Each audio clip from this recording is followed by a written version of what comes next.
Now, as I approach the magical 65, actually there's nothing magic about it, I've been keenly interested in what people do when they get to 50, to 65.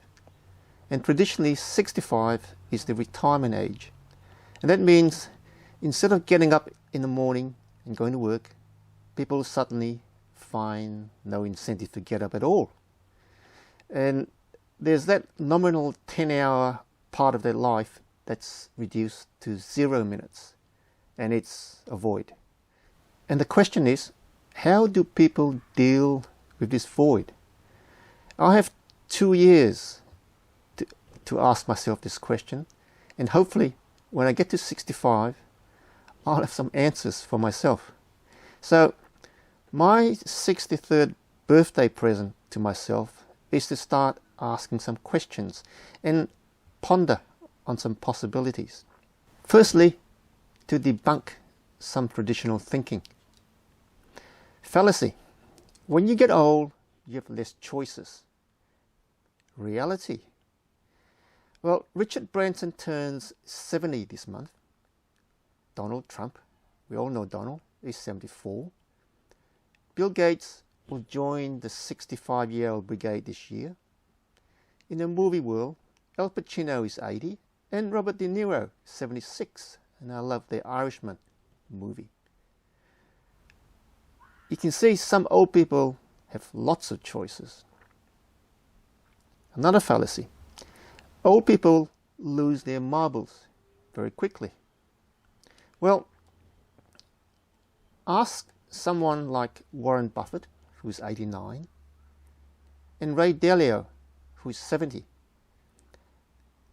You ask them whether they're on top of the financial game or not. And in the financial world, these guys are really on top of their financial games.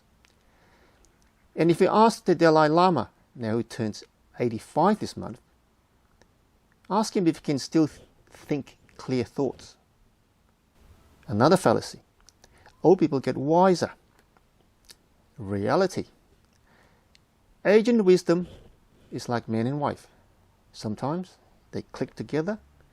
Often one goes one way and the other goes another. So they don't necessarily get wise as you get older. So what are the possibilities for the over 65? Here are 3 likely scenarios. Firstly, we start with a full life. Then suddenly, a part of life is squeezed out, creating a void. Now, 3 things can happen. The first is shrink, and the world stays on a smaller footprint. And this means a reduced lifestyle, perhaps lack of meaning, loss of self-identity, feeling small, useless maybe, and just basically waiting for the end. And this view of life is severely distorted. The second possibility is to fill the void with something else, to replace. You can start a hobby, take on a sport, take holidays. People love taking vacations when they turn 65. Look after grandchildren, perhaps. But the main problem of this scenario is lack of preparation. If health is a problem, sports, hobbies, and even holidays become really painful experiences. And if there's a lack of financial or psychological preparation, fun through clenched teeth is no fun at all. And if life is viewed from this perspective, it's even darker than it was before retirement. Now the third possibility is to rinse and repeat. And this is for the brave and better prepared. Think of 65 as the opportunity to create a new life. Remove the baggage of 65 years and take on some simple stuff. And usually the simple stuff is freely available. All you do rinse and repeat, rinse and repeat. Keep doing it, and the view of the world becomes clearer.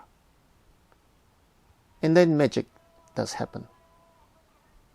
Now I'm starting to like the simplicity and clarity of just plain water.